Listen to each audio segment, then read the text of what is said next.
Radio Zero.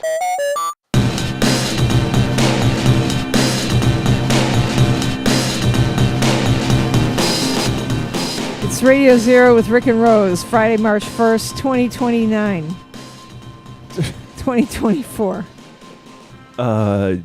You can subscribe to the podcast on Apple Podcasts, Spotify Podcasts. Go to radiozero.us. It should be on your podcast provider, whatever you use to consume podcasts. You should be able to find Radio Zero. We live stream on Facebook Fridays, 5 p.m. Central, every other week, if we're lucky. If you're lucky. If you're not lucky. On Facebook, on the Radio Zero page, on the Poster Children page, on Twitch at PCJC USA, and on the Poster Children YouTube channel on the YouTube. You can patronize us at patreon.com/Radio Zero. Thanks to all of our patrons who have donated to the show. Yes. All right, that's it. Thanks, everybody. We saw Dune and you didn't. That's what this episode is called. Yeah, the Dune 2. Electric Boogaloo. No, you can't. Oh. Really? I can't? What? Not anymore. Okay. No, it's fine. So first, talking about, part of the problem, or the thing is that going to see it on a Thursday night, and I didn't check for tickets early enough, and so we got IMAX tickets for the 9:20 showing. But the thing is the reason why I decided to go was because our row G in the IMAX auditorium is our row. It's a good row. It's a good location in the IMAX, and it was open.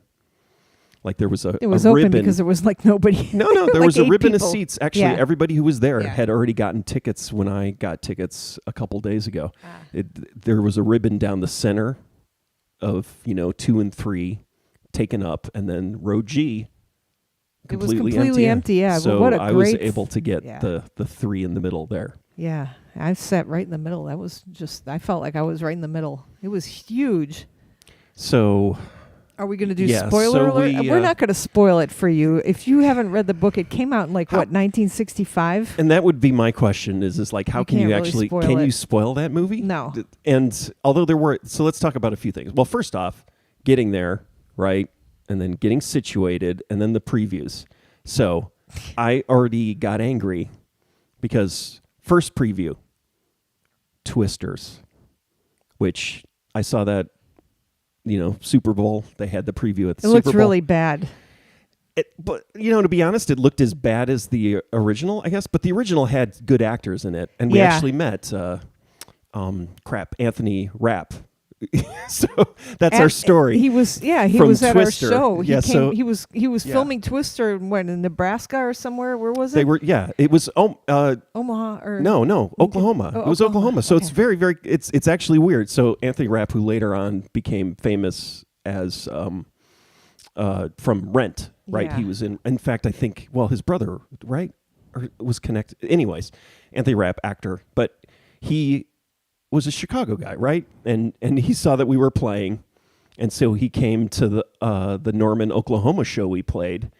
And he was the only person there. He was the only person there. Well, no, he was the only person who came to see our band. But that was the day that we played Norman, Oklahoma. Was the day of the Oklahoma City bombing. Right? So we had driven from Denver overnight, and then we had overnighted from Denver, and then as we went by Oklahoma City, the Oklahoma City exit was just like clogged up at like 9 a.m. I don't know what time in the day this all happened, but it was like we were like dead tired. Yeah, because we were driving overnight to a hotel, and we were going to sleep during the day. Right? That's what we did. That's what we did. But we were driving, and that's like and we're driving to Norman, to a hotel outside of Norman, right? So we're driving by the Oklahoma City exits, and they're just choked, and it's like, why the hell is there so much traffic at it would make sense at 8 rush hour, right? Early morning, late evening, but this was a weird time of day, and it was like, what's going on? And then we got to our hotel, motel, I should say, and laid down, drew the curtains, because we're going to try to, Yeah. sleep until 5 o'clock, 6 o'clock in the evening, and then go to the club. And then we turn on the TV, and it's like, oh, the Murrow Federal Building, right? Is that what it was called? It was blown up today, and that was, we were already suspicious of, media, right? And it was basically all over the news. We're looking for 2 Arab men in a pickup truck. Those were the suspects. It was just like constant on the news. That day of, just watching. That's just like manhunt. They're looking everywhere for these 2 Arab-looking individuals, right, and everything like that. And so, what happens is we go to the club, and first I think you called and checked. Is the show happening? Yeah, the show's happening. Yeah. Go to the club, load in. People at the bar. So it's one of those clubs where, during the day it's regulars, right? It's not a punk rock, indie rock crowd, right? And the regulars are all there hanging out and talking about this and watching the TV, and they're like, this isn't terrorists from, the Middle East. It's the anniversary of Waco. And it's like, that's where the FBI is. And it's like these people sitting at the bar are just all like, oh no. They knew already. Yeah. And it's like, so you're hearing all these people on the news, all of these officials saying we're looking for these Arab individuals. It's someone outside, terrorist faction from outside the country that has infiltrated the United States. And then all these locals are just like, no, these are crazy, American crackpots, right? Which is what it was, right? Yeah. Anyways, that's what I remember. And then, so we did our sound check. Played the show. Or actually, I think Anthony Rep showed up. Yeah. Right. And we talked to him. Yeah. And so he was like, yeah, we're sitting in a motel in the middle of nowhere outside of town, the whole crew. And I'm filming this movie about tornadoes with the guy who directed Speed, and Bill Paxton's in it. He was just a cool guy. Right. And talked to him all about it. Yeah. And it was very exciting. But anyways, and we then met a movie star came to our show. But Twister, well, Twister was good. At Twisters, the time, I don't know. He was just, he was not famous. He was just like, he had gotten this role on this crazy action movie with the guy who directed. Speed. Anyways. Hi, Larry. Larry says he loves empty or at least semi-empty movie theaters. Move to Bloomington, Illinois. Then well, Larry okay. goes, So we always go. All right, and then Tim Bauer says hi, but he's not telling us where he's. Secret location. So, anyways, seeing that first preview for Twister. So, the first Twister movie. Once we saw it, it was funny. A lot of digital. Effects at the time. What was that? 25 years ago? When did that movie come out? It must have been. With the cows flying around. Yeah, cows flying around and everything like that. Yeah. But then watching this preview, and it's just like, oh my God, why? First off, why are you remaking? It's not even remaking. It's a sequel, right? Or is it a remake? I don't think it's a remake. Anyways, it's just like, and they're going to be it's Twisters. There are twins. Yeah, they're 2 Twisters. They're 2 Twisters or and something. There are I don't know why. Yeah, I was in a windmills, bad mood. Wind turbines now instead of cows flying around. It's big giant. It looks dumb. Turbine blades. Was that the first preview? First preview. I was like, oh my God. Cow. And then, I think it's the same cow Tim Bauer says. Yeah. And then next preview shows up, and it's like Ryan. Which Ryan Gosling? Ryan Gosling with as a beard man. or something. And I'm like, oh my God, is this a remake? Is this that? And I'm like trying to remember. It's not the stunt man. That's the good movie with Peter O'Toole. And it's like, they're not the stunt man. What is it? Stuntman. And then finally at the end it says The Fall Guy. And I'm like, it's a remake. It's a reboot of the Fall Guy TV show. So Lee Majors, after the $6 Million Man, he had the TV show where he was like a action hero stuntman. I don't know. It didn't look good. Yeah, but then I got mad, and then I was like, you know what? Is every preview going to be a sequel or existing property? And then what showed up next? Do you remember? No. Planet of the Apes. Okay. So I was like, fuck, wow. All right, okay, Planet of the Apes, the next Planet of the Apes movie. So that's like what? How many layers of reboots is that? That's at least the third layer of sequels around a reboot, right? So that one at least didn't look. I think you're missing one too. There was just something like the first one. I was just like, this looks terrible. I'm not missing because then it was like, and then I said to. This is just a review. Then of I the said, previews. yeah. Well, we got a lot of time here. Yeah, we're gonna go through the whole experience. Dune 2 freaking experience. 2.5 hour movie. We're gonna talk about that too. But then, that's when I started saying to the junior next to me, I'm like, it's all gonna be sequels and stuff. And then we were trying to guess what's next. And so, do you remember? You don't remember what was next? I don't remember what happened 5 minutes ago. Ghostbusters, the new Ghostbusters movie. Yeah, that was bad too. And it was just like, okay, so great. It was great to hear William Atherton, ancient now, but still, our friend William Atherton. From Real Genius. Rick loves William. Every time he comes on, Rick has like a man crush on him. He loves him. So, what's the movie? Not Day of the Triffids. What's it called? Day of the Locust. So he's like, so what's really interesting about William Atherton is he started out as a leading man. Like, I think he had people thought of him as a leading man, and then he went off on this weird sort of character actor tangent. So if you watch Day of the Locust, he's kind of, but he's a little weird, right? But it's a movie about old Hollywood and stuff. It's a interesting movie, but he's just kind of like the male lead in the film. I think. I'm trying to think of who else is in it. Burgess Meredith is in it, and Karen Black. But anyways, so seeing William Atherton, that was good. Yeah. Now I got to ask you. All right, Larry is saying I don't think anyone from the original cast of Twister is in the sequel. Bill Paxton, obviously. Obviously not. Okay. So what's your favorite William Atherton moment in Real Genius? I think it's Up the Voltage, right? Up the voltage. That's how he says That's it. a good one. But I just like Mr. What is it, Dr. What's his name? Dr. Hathaway? Yeah. Are you wearing makeup? Yeah. And then he just goes, he makes him, that's what I was going to answer too. I probably like it because you probably crack up every time that happens. He's just really good at playing pompous asses. Dr. Hatherton? Or Hathaway. Dr. Hathaway, are you wearing makeup? And he just goes, like he's just so angry.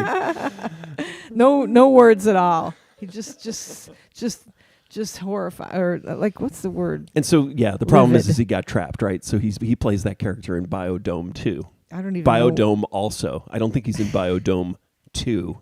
He's in Biodome, right? TOO?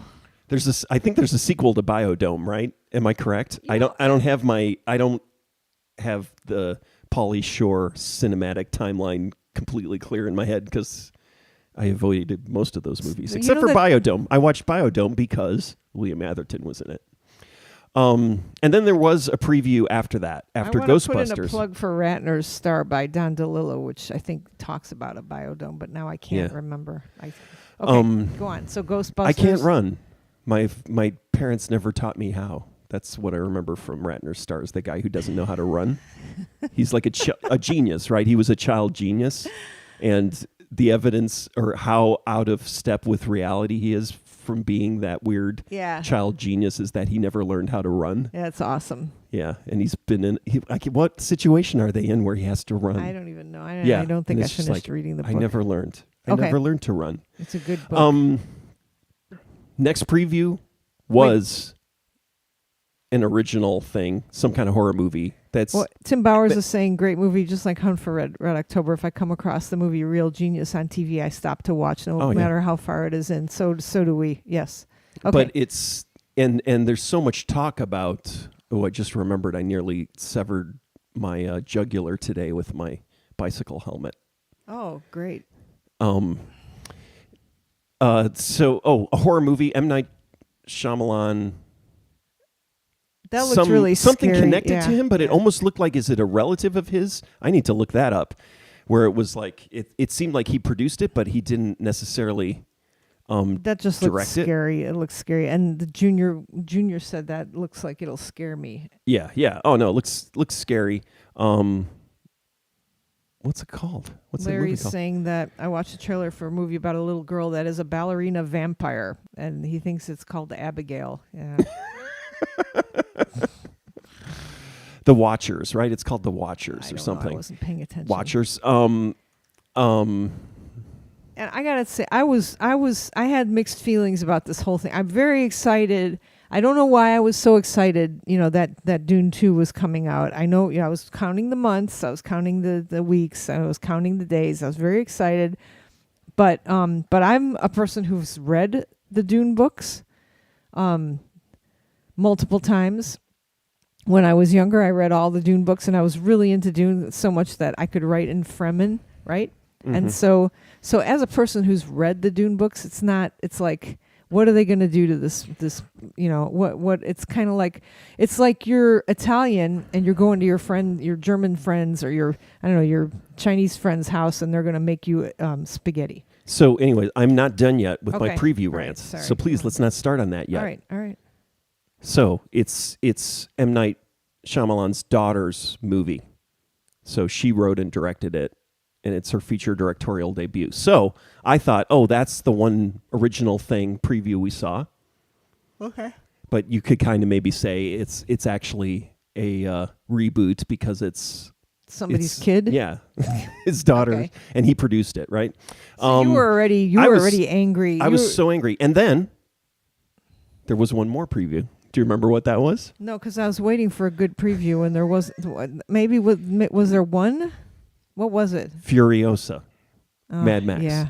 So it's just, to me, I was already just like, okay, why do I even live in this culture? I was thinking it's a I'm Warner going to Brothers walk out. movie, right? It's Is it a Warner Brothers movie? It doesn't matter. It was just like this is the state of film in 2024, which is there's nothing. Yeah, it's nothing original, right? Nothing new. And that's not true. There are plenty of films that have the Barbie movie was new. Yeah. But it's based on a toy. It's like, yeah, I guess it's original, but it's just I was joking about that. It is what like about Oppenheimer? The Ouroboros, yeah, Oppenheimer, I guess. So movies cost so much that people don't want to take chances, right? And totally. And you can make lots and lots, but you can make movies too now, right? You can make lots, so you can throw lots of shit at the door, at the wall. And so I've been reading this Francis Ford Coppola book, and it's nearing the end. And so it's just an arc about it kind of traces from Apocalypse Now. But even it's got some of his early history to One from the Heart, which basically, destroy. Well, it's they're a bunch of end of the kind of classic 70s auteur era of filmmaking. So you've got Heaven's Gate, right? You got it's not Apocalypse Now, I guess. I always thought it was Apocalypse Now was for Coppola, but it's apparently One from the Heart, which is true. I mean, that kind of was the end for him. And then what's the other one? It's like Scorsese, I guess you could say it's New York, and then Raging Bull still, was after that, but it was kind of like that was, even though that's like a sort of top 10 movie of all time kind of movie, and I think it made money. And did it win an Oscar? What is One from the Heart? I don't even know. One from the Heart is this musical that Francis Ford Coppola made after. Why are you saying Apocalypse that? Now? Why are you saying that? I can't remember what I was going to say. Why are you saying that is Francis Ford Coppola's what? It's like his end of the 70s. Oh, end of the 70s. Okay, all right, so I got it. Each of these directors had a movie that, where it was like, oh, okay. I mean, Heaven's Gate was the one that destroyed United Artists, but it was already, it was just like where these guys who were, making these really sort of powerful artistic statements, and they were hit films, right? And they had huge budgets, but it's the shift, right? But then you've got Lucas and Spielberg, right? And then it's like, oh, okay. Yeah, you can't, Francis Ford Coppola, like $25 million at the time, right? You can't make an art film for $25 million and have it turn a profit, right? Michael Cimino, right? He can't improvise or on the set a whole movie and only shoot 1 hour a day when the sun is setting, and 1 hour in the morning. I guess he would shoot 2 hours a day, right? With hundreds of people camped out in, what was it, North Dakota. Okay, so anyways, and then so there was Furiosa, so Mad Max movie, right? Yeah.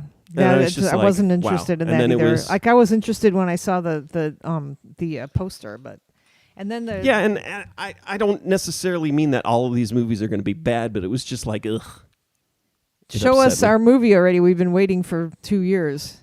That's what. Show us the movie that people have tried to make 3 or 4 times, and that's the significant. That's what I was trying to remember. Like I was like, why do I even care about this? And I first had to determine why I didn't care. Why I wasn't like oh my God, because I was kind of excited about it. But I'm like how bad is this going to be? Is it going to make me feel as sad as David Lynch's Dune? And then I remembered that, the movie has been tried to make. Go ahead. I'm sorry, I interrupted you. No, the movie's been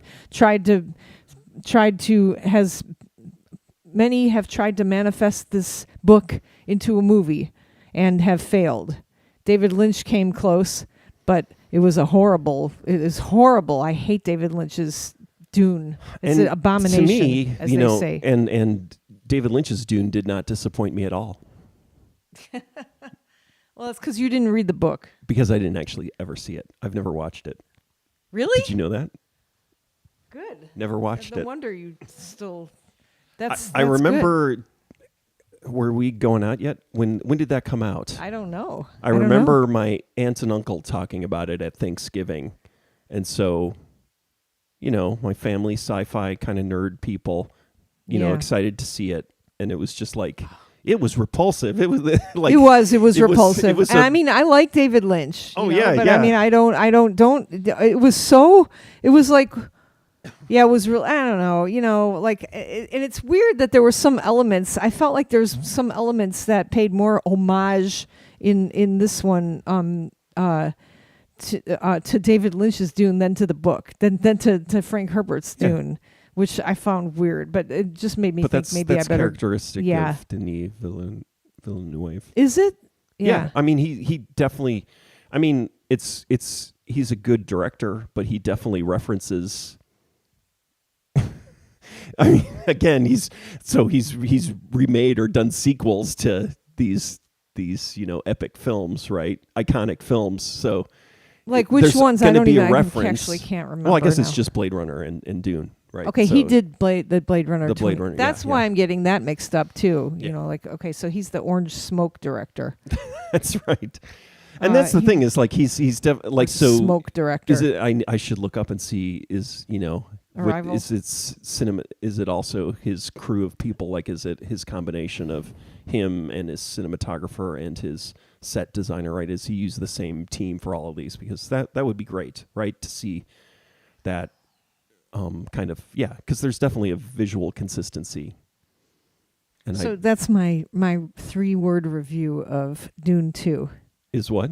Today. I'm sure I'll have more to say about it later, but it's what was it? Nazi propaganda eyegasm. That was my favorite part of the movie. Somewhere in the middle of that movie, I was just like, wow. And this happened to me like in the middle of like Moon Knight. I'm sorry to bring in another pop culture thing, but like we were I don't know how many episodes of Moon Knight there was, but at some point I was like, man, Oscar, you're immersed in it and you're like, God, man, Oscar Isaac is a fantastic actor. Jesus Christ, And so that's what, like, somewhere in the middle of this, I was like, geez, this is amazing. It's just beautiful. Where did I see this list? Like, so you didn't even realize, I guess you had never seen Inside Llewyn Davis, and you walked in while I was watching it, and the Coen Brothers movie with Oscar Isaac as the folk singer, like the Dave Von Ronk kind of minor. Yeah, I couldn't stop watching it. Yeah, and he's he's great in it. God. But like I saw something that said like the most rewatched Coen Brother films. Is it on Netflix? Where would it be? Where would I have seen a list like this? And it was Facebook. The Big Lebowski, and then Inside Llewyn Davis, which I was like, really? Like, I thought I was the only one who liked that movie. It's like, what's the one with the professor? Serious Man? Yeah, it's no. sad. Yeah, that one too. Yeah, it's like those are movies that it's kind of like when they make a movie that it's right. just like nobody likes. We got some Cody B here. His daughter is making a movie, so you're talking about probably M. Night Shyamalan, maybe. Yeah. Or yes. then Cody B says, "I love David Lynch's Dune." You didn't read Dune then, probably, and you probably hate sci-fi. He didn't get final cut. They made him cut a whole hour out of the movie. Oh yeah, I read. David Lynch? David Lynch is not. Yeah, and that was a turning point for him, right? I don't know if I really want to watch that again. This showed up in the Francis Ford Coppola book. Is like Lynch was hanging out at American Zoetrope, and somebody talks about being there when he got the offer for which one was it? Return of the Jedi or Return of the Jedi or Empire Strikes Back? Lynch. David Lynch was offered. When George Lucas said, "Oh, I don't want to direct these movies." Why? And so what who would make who somebody directed Empire Strikes Back? Right? It's not Lucas, right? One of the Star Wars. Anyways, guys. yeah, and David Lynch was like, "Oh no, I don't do that." But then he decided to do Dune. But it does. It's just kind of like he somebody like sees try to do science fiction or just do movies for someone else that aren't his vision, right? I was just going to say, who sees Eraserhead and then decides to ask him to direct a Star Wars movie? But then Eraserhead is kind of, and that's the thing is like I love like so. That's like Nirvana getting Steve Albini to record their next record, their third record. The Elephant Man. It's like I remember reading an interview with Mel Brooks, and it was like, why did you like Mel Brooks? Like thought, well, I don't know why then he chose Lynch because Elephant Man, the movie is produced by Brooks Film. It's a Mel Brooks production, but Mel Brooks said he thought Eraserhead was hilarious, which made me love like Mel Brooks. Yeah, Mel Brooks loved Eraserhead, yeah. and it wasn't just like like Mel Brooks is into weird stuff. It's like he thought it was funny. Oh no, like Mel Brooks was like laughing, okay. and I laugh. But I laugh in a very uncomfortable way when I watch Eraserhead. But it is funny. I mean, I think Eraserhead is funny. Okay. Wait, anyways. I've got some catching up to do with the comments here. Cody says that he didn't get final. Cody says he did read Dune and he loves science fiction. Says I'm out of control and take it back. I'm sorry, Cody. I take it back. Okay. And everything that Rick just said about, David Lynch, and Mel Brooks thinking that David Lynch is Elephant Man was funny. Okay. No, he didn't think Elephant Man was funny. He thought Eraserhead was funny. Sorry, yeah. I take it back, Cody. I'm sorry. And I am out of control. I'm in terrible pain. So I said Larry says Labyrinth is returning to theaters next week, and we did see The Fifth Element is returning to the big screen November 17th and 20th and the 20th. Yes. The Fifth Element and Rear Window for its 70th anniversary, I believe. It said that on the poster, right? Oh, yeah. It was that, and that poster was for this year, it wasn't, because it had a whole year list. Yeah, it was movies. for this year, 2024. Yeah. Fiscal year 25. Get ready. Okay, so all right, let's dive in, shall we? To the preview, the little who are the guys who own these theaters? Marcus. And Marcus? Yeah, even that. It was like, the guy who like does the intro, the Marcus Theater, and then you find out that he's got a 300-year-old dad who actually ran it, so it's like a Nepo baby thing. Even that, I was like, well, there's another sequel. The guy who runs the movie theater chain is the son of the founder or whatever. Maybe not. I don't know. But it's just all Nepo babies and sequels and... Cody accepts my take back. And yeah, Cody, if you are like somebody, you're that's something special. If you read Dune and you like David Lynch's Dune, all right, man. Yeah, that's I mean, you have to I think you need to watch them as I think you need to look at them separately. You can't think of them as connected. And that's what, didn't Ebert, I know, I mean, Ebert must have read a lot of books, but he did say he wouldn't. I thought he said he never read books that he thought would get made into movies. That makes Yeah, because sense. it does mess with your head. Yeah. You know, Because parts. I mean, so I loved Dune. I loved it. There were ladies in control. There was politics. I loved it. I don't know why. I don't know why I loved it so much either. But I like people who have powers like the Force. Any kind of like the Bene Gesserit. Cody says, I don't think David Lynch read Dune. Yeah. The Bene Gesserit, like practice, like anything, any type of training, like these people practice, like, different powers, different powers of control and stuff with their minds and stuff. And it's a practice thing. That gets me. I love that type of stuff. So, okay. And, to me, I like science fiction. I don't like dress-up movies. And so this is science fiction dress-up movie to me. Like dress-up movie, what I mean is like, although I liked Amadeus. I love Amadeus. Yeah, right? I don't understand. To me, that's like David Lynch's Dune. Why do you like Amadeus? And I like Barry Lyndon, I guess. But, there's like the kind of fancy dress, old costume. You don't like the reliance of costuming to get across the time period of a movie? I think costume design is an integral part of all right. So then the why don't experience. Why don't you like dress up movies? I don't know. Maybe it's because they're I mean it's a movie all about it is. It's kind of like a soap opera, right? It's like what royal family and this princess and this prince and this Dune? bloodline. It's to me. You know what I said to Dairy King? What did I say? Let me see if I can remember it because I can't remember anything. Or no, somebody was saying I can't remember, but I likened Dune to it was the son of Frank Herbert said that he like made some comment. I just saw the new Dune 2 movie. And it was before the Dune 2 movie came out, so I was already irritated. And he said, and no Dune movie is closer to my father's conception of his book than the first Dune movie by Denis Villeneuve, whatever his name is, right? And then I was like, okay, first of all, dude, you didn't say anything good about the second Dune movie, and second of all, like saying that the first Denis Dune movie was the closest rendition to your dad's book is not saying much because the bar is very low. Because I'm sorry, Cody B, I really did not like David Lynch's Dune. So then but my thing was that no, the movie that's the closest to your father's to Frank Herbert's conception of Dune is Succession.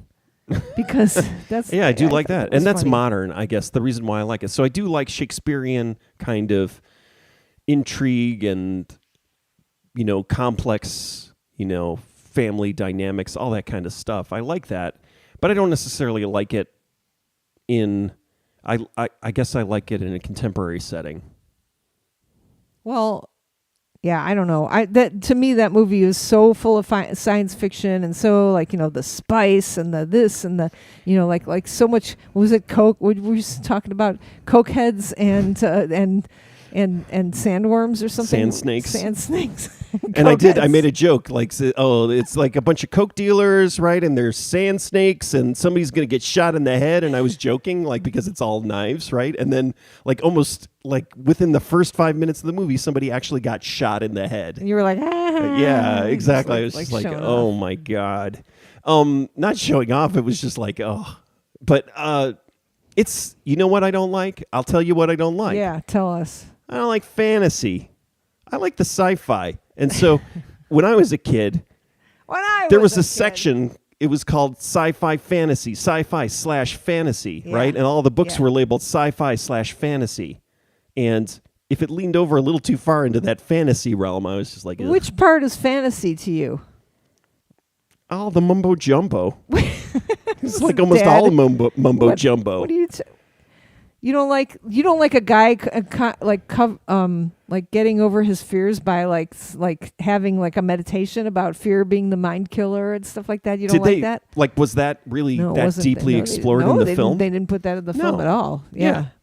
Oh, so you would have liked it better. That was okay. Well, I would say, now that I think about the movie, I mean, it's similar in a way maybe to Star Wars in that it is pretty light. Yeah. like light on story. Yeah, and yeah. And it was Yeah. and a lot of it is it's a war movie. It's like Yeah, a lot it is and a war movie. beautiful film, like visually. Are you saying Star Wars or No, Dune 2? Dune 2. Yeah. Okay. Good. That's what I wanted to hear you say. It was stunning. Compelling. Eyegasm. Yeah, Nazi totally. propaganda. Not even eyegasm. the one Nazi, the Triumph of the Will part. Yeah. The rest of it too. Yeah.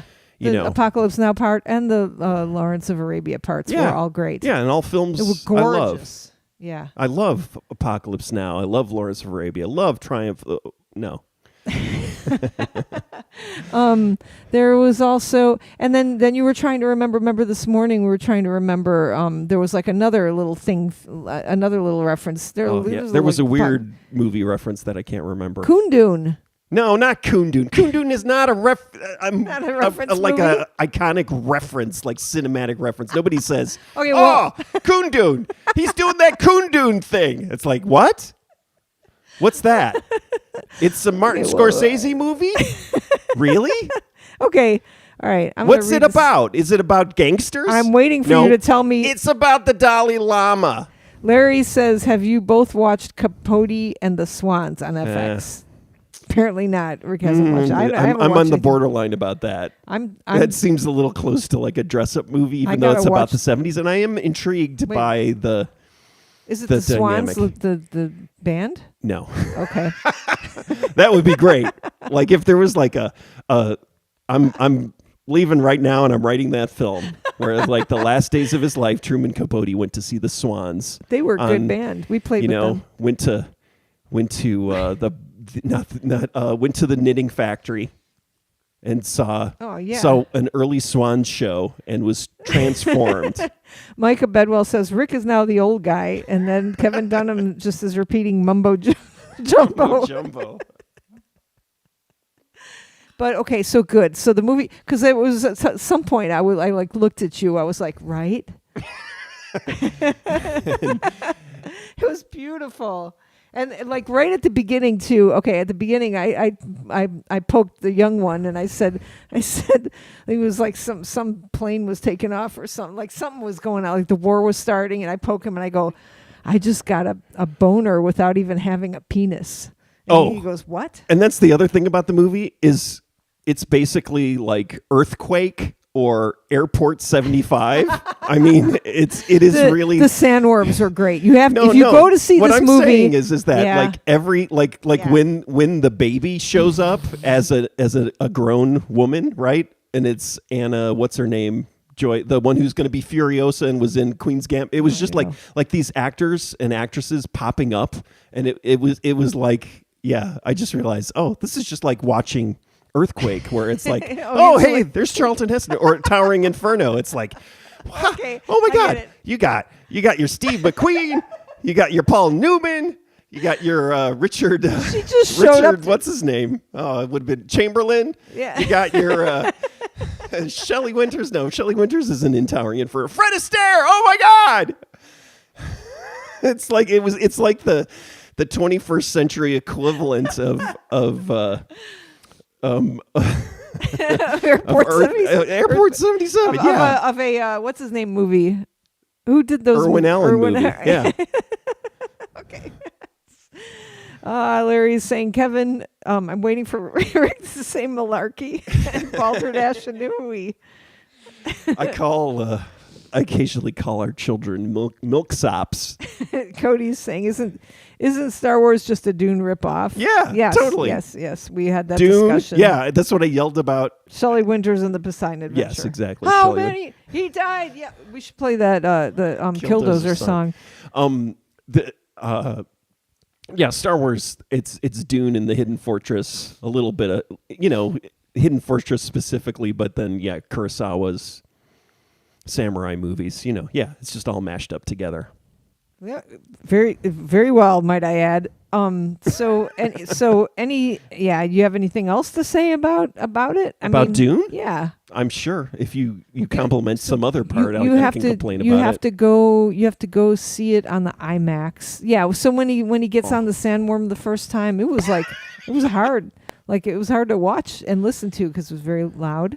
Yeah. That part was really good. And so that IMAX theater, I mean... Yeah, it's too loud. Too loud. And that's not an old person thing. Like, the young child was putting his fingers in his ears, too. It was a little too much. That's the one thing, is like, typically, these rinky-dink movie theaters, they don't, they'll make the lamp a little dimmer, or the projection won't be as great, and the sound will be muffled or something. And this was just, like, brutal.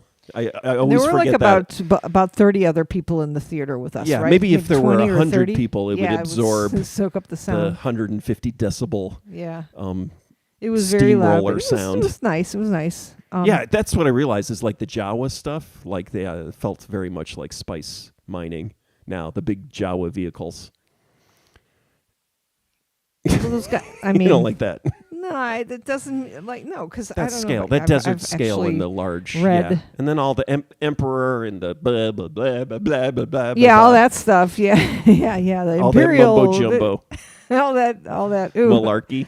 There we go. Balderdash. Balderdash. Larry says, "What do you think of the Dune miniseries that came out in 2000?" Yeah, I never watched that. No, Did you? You didn't watch it? No. I got to watch Bad Batch 3. I started watching that on my Apple Vision Pro headset, not a sponsor. And I turned it off. Like I fell asleep while I was watching it. So tell me this: were there sandworms? Like I don't quite remember, and I think I fell asleep or gave up when you guys were watching Dune 1 to review it. Was there a lot more sandworm? Like, did you see sandworms, like full on sandworms in that first one? I don't think so. Because this felt like I didn't feel like I got. Like, I think it was supposed to be like a big reveal at the end when the sandworm kind of rears up out of the... Because it felt really like you need to know, like, we're not going to show the sandworms. It's kind of like having a movie about whales and all you see is the fin. The top of the whale. Yeah, and you never see like that iconic and probably bullshit moment where the whale jumps up in the air and you see, oh, wow, that's a big thing. A big giant whale. It's like there was never like a, hey guys, look at this massive sandworm thing. It was just more like this guy is playing cowboy on some big moving tube. Well, so the others. I think that did happen in the book. Is that there was introduction of riding the sandworms somewhere before when he comes of age or whatever. He has that thing to prove where he calls the sandworm and he gets the biggest one. And so that, I didn't have any problem with any of that at all. I was just sitting carefully, enjoying it and watching it. And I'd like to see the 4-hour cut where they have the long, kind of montage with some Hans Zimmer pop song playing where he's doing the sandworm training with Javier Bardem. Because it kind of goes from this guy will never ride a sandworm into he's going to ride a sandworm today. Wait, I've trained you well. Is that a real thing? The cutout? I don't know because it was like a jump where it was like he can't ride a sandworm, and then it's like, hey, today he's going to ride a sandworm. There was a lot there. That's what I was noticing. I was like, oh, I can't even remember the other things that happened, but it was just like, oh, this didn't, oh, blah blah blah, and then oh, this is happening. But I guess it would be really can't boring drink because you never ride. You don't. Yeah. They don't have like a mechanical sandworm that you practice on like Urban Cowboy, right? So there couldn't be a scene. There's no practice scene. Yeah. Does Hans like Zimmer? Javier Bardem kind of like jumping, kind of bouncing up and down, holding two handles and trying to show Twinkie how to surf. It's like yeah. Ow. What's that guy's name? I also hate him. I just don't like him. Oh, Timothy Chalamet? Such a little cutie. Yeah, exactly. He's like our child. He's like Graham. He's too. I don't like his pointy chin. Our kid is nice. All I think about when I look at him is just like, what does his skull look like? Because I like, I'm like, does his skull kind of look like the alien skull? Like, is like what physically is going? Did he have? He must have had that. I just heard about this, and somebody talked about it too. The woman who's in Furiosa and who was in Queen's Gambit having a, what is it called? Buccal, Buccal surgery or something. It's like to make your bottom of your face thinner, because they both have a weird they both have weird triangle face. Right, models would have their back molars removed. Oh wow! But now they go in and you can have this operation where they pull out the fat in your cheeks. Oh, so does that make your eyes look bigger? No, it sucks in it's so that really hollow. Yeah. Like jaw kind. Maybe not he jaw, had that. Like, because it's just like, but oh my God. the Queen's Gambit woman definitely, like, they both have really pointy chins. Yeah, I like a wide chin. You have a wide chin. That's what attracts me to you. Yeah, if you're going to be the Messiah, we've all seen pictures of Jesus. Yeah. Jesus doesn't have that. Cody's saying Free Willy, but I think that's from Free Willy. Yeah, exactly. In Free Willy, if the whale, you got to see the whale jumping in the air at least, like Jaws, before somebody rides the whale. Yeah. Well, I don't know. I didn't. Some of the stuff just, I was like, wow, that's exactly how I kind of imagined it from the book. And that's the way I rationalized it, is like, oh, okay, yeah, you're not gonna show the worm because they never really jump into the air. They're just always kind of burrowing around and show up on the surface and stuff. Yeah. And so I guess it makes sense, but it's just kind of like. All right, so after Larry says, what did you think of the Dune miniseries that came out in 2000? Kevin Dunham says, I'm so pissed I did not see the first installment on the big screen. Seeing the next in the theater tomorrow, as stated, visually stunning. Yeah. And then Larry says, the Children of Dune miniseries came out in 2003. And now, like, if there was a Children of Dune miniseries, now I'm like, oh, maybe I'll have to watch that. That's kind of cool. And then, so here's another thing, like, I was worried about what we were gonna see when he's gonna, spoiler alert, the Messiah has to drink something in order to become the Messiah, right? So, when he drinks that, like, I was like, oh my God, what is it gonna look like? Is it gonna look like 2001? Are we gonna like see like, like spirograph things and stuff? And it wasn't like, I was like, are we gonna have like the 20-minute Salvador Dali like insane like what is in Vertigo, right? The Salvador Dali thing in which Louis Buñuel sort of, there's some, I don't even like, I don't even know, like, Salvador Dali did do a dream sequence in a Hitchcock film, but is it Notorious? What? No, I don't remember, but I was like, what are we gonna have to sit through? And right, and I think Dow was like, is he gonna drink the spice? And I'm like, yeah, he's gonna drink this. We were talking about it on the way, and like I think he grabbed my hand, when he was getting ready to drink it, and he's like, I hope we don't have to sit through too much hooey. And we didn't. In fact, all I remember from the acid trip of drinking the water was like waves, like, so it also felt like, I was like, oh, I was like, thank you for not making me sit through some kind of garbage. And I didn't watch Euphoria, so and this is not fair to Zendaya, but really most of her acting in this film is looking upset, right? She just looks grouchy and kind of mad. Like she doesn't have an opportunity to say much. Yeah. And she's so like I was that just in like, Spider-Man movies too. Yeah, that seems unfair to her. I don't know. It just seems like, I guess that's what a movie star is, and so that's what she is as a movie star. And Timothée Chalamet is a skull baby. Well, we can talk about the digits again. Mama had a skull baby, and it screamed. Okay. I think is that a David Lynch reference? Probably. Larry says Gina Davis rode a worm in Beetlejuice.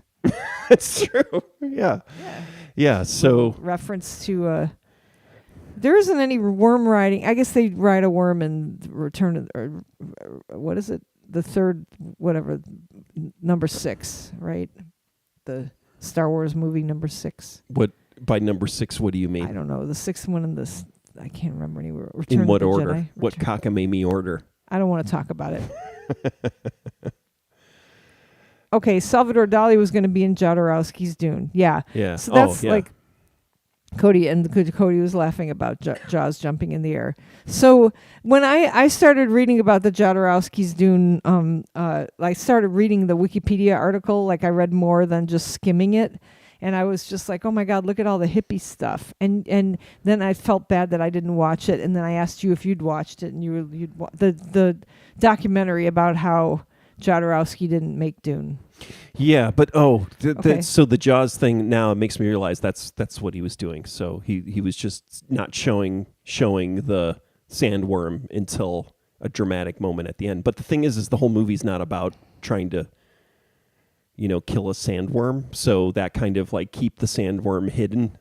Yes. For the whole movie and reveal, I feel like that's not a good approach, but that's probably the reference point. It's like, oh, I'm going to do a Jaws thing with the sandworms. Yeah.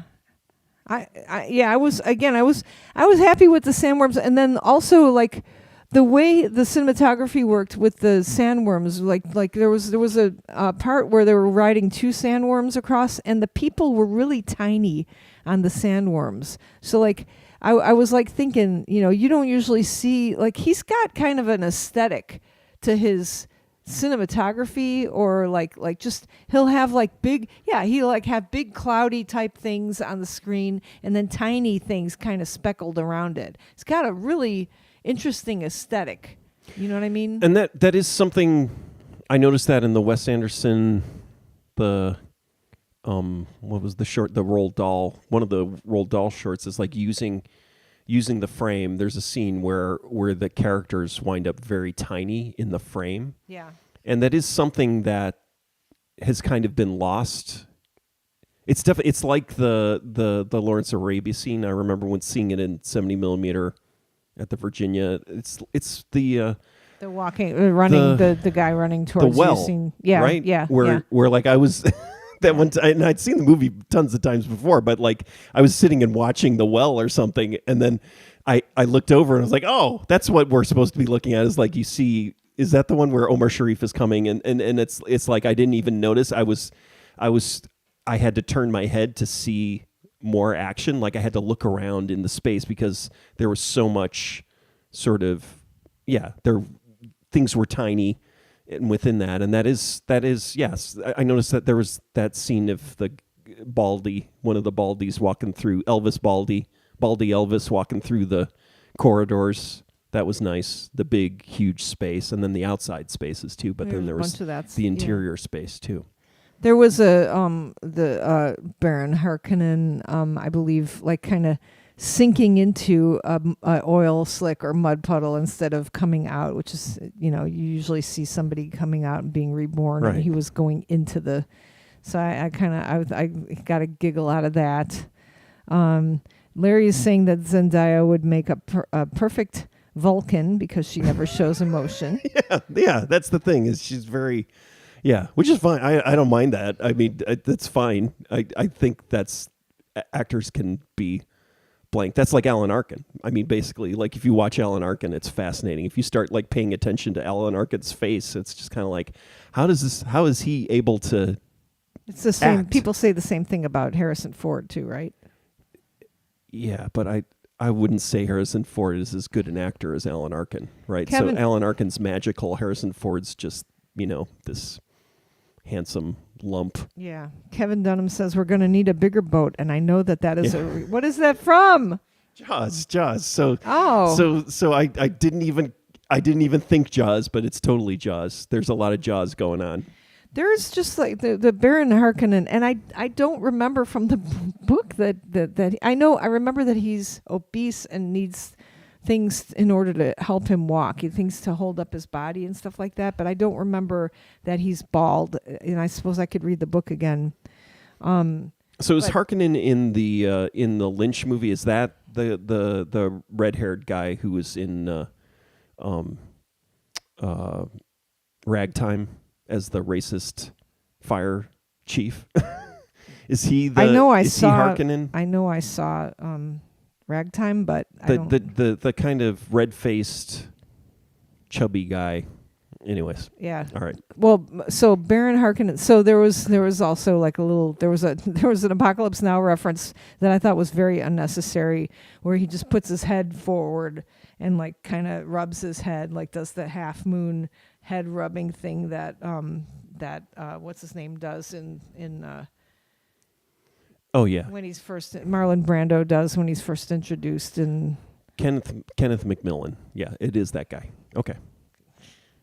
yeah. All right. What else? It's gorgeous, absolutely gorgeous movie that you should see on IMAX. That's what I would say. And I found it I did not find it offensive, but again the bar was low from the like I was not offended as a reader of Dune. I don't know how you would make that book or series of books into a movie. I can't imagine, because there's so much in them. There's just so much.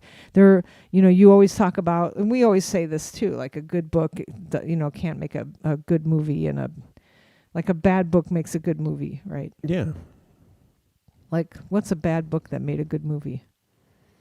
I don't know. I don't know if there's. I mean, maybe it's just that a good book can't make a. Maybe it's a book you haven't read makes a good movie. Yeah, maybe. All right. Anything? Oh my God, it's 5:57. We gotta have. Does Sting have a cameo? Not in this movie. We did not see a Sting in the. Although that would be funny, wouldn't it? Like if he just appeared out of nowhere. Yeah, I think the most, and we shouldn't talk about it because there is a moment that really almost pops the balloon involving Josh Brolin, I would say. Like the movie almost, so like Sting showing up, I think would pop the movie. It would pull it's you like out Laura of it. Dern like showing up in Star Wars. And you're like, why is Laura Dern in there? And she's got purple hair. Yeah, no. It's more like it's like, so I think the gravitas of Dune would get punctured if you have an Easter egg kind of cameo thing, right? But there's a goofy, I would say there's a goofy moment. What was when he's playing music? Oh, don't come ruin on, it for people. That's a spoiler. That's what don't ruin Gurney it. Halleck does. He plays music. Oh my God. Oh, please. Anyways, that to me felt. Anyways, all right. Oh, my tab is playing audio. All right, I don't even know. Okay, wait, we got Kenneth McMillan was the racist guy in Ragtime, and Baron Vladimir in Dune, same guy, Vladimir Harkonnen, 1984 Dune. Yes, yeah. All right, you got anything else to say? Or now that's blown. Now I have to look forward to his Bad Batch, but I might go see this Dune the second movie one more time on IMAX. But also just to see the end, because I mean, I fell asleep, kind of. Plenty of stuff to look forward to. Twisters, The Fall Guy, no, Empire of the Planet of the Apes, no, Ghostbusters 3 million, Ghostbusters no, 10. no. Let's get it right this time, kids. Oh, okay. And Furiosa. The guy, no, you know what I'm excited about? Forks. Oh, the We're third season of. Oh yeah, that's But the third season of The Bear is coming out, and then I don't know this summer, I think. Yeah, and whenever the next Handmaid's Tale starts, and I believe it'll be in February 2025. That's so pre-COVID, man. Do you get like when does Trump take office again? It's February, right? I'll watch Handmaid's Tale again if Trump wins. Oh, see now. Larry, why would Larry wants to know if you have a Wordle update. Why did something happen? I don't do Wordle. Oh, he doesn't do Wordle. He does do Wordle the anymore. Crossword. I do the crossword, and sometimes I'll do connections, but I refuse. I've even stopped Duolingo. There's only one addictive time waster in my life, which is the New York Times crossword. Now I've cut them all Facebook, out. The rest of them all out of my life. Facebook and Instagram. Facebook and Instagram. Oh, you don't go on Facebook and Instagram? I do occasionally, but it's not like I'm spending a huge amount of time. Larry, do you have a Wordle update? Is that a spoiler? Maybe it's a spoiler joke, right? Did we say somewhere in this we said, oh yeah, so how I nearly severed my jugular vein. Tell us about that. I had tightened up my helmet, my bike helmet, because the last week, right, it was 70 degrees out, so I wasn't wearing my hat underneath my helmet when I was riding my bike. And then this morning, because it's cold, I put my hat on, and then I put the helmet on, and the little clip caught oh my God. some of my old man neck skin. And it's a weird magnetic clip, and I couldn't figure it. And it's squeezing a huge amount of pain, and I'm trying to figure out how to unclip it without just yanking out my flabby neck skin, ripping it out of the clip. It was terrifying. Now I just realize why you can ride in this freezing cold weather. It's because you have like face hair. You have hair all over your face. I also use a what's it called? It's probably a word like for a it in tube, Dune. a face tube. Yeah. Yeah. What do they call that in Dune? I don't know. Some of the face jewelry was like, wow, who's somebody's really into face jewelry in this movie. Kevin says, I like True Detective season 4, kind of X-Filey for a while of it. Larry's saying my bad about the Wordle, and he doesn't play it either.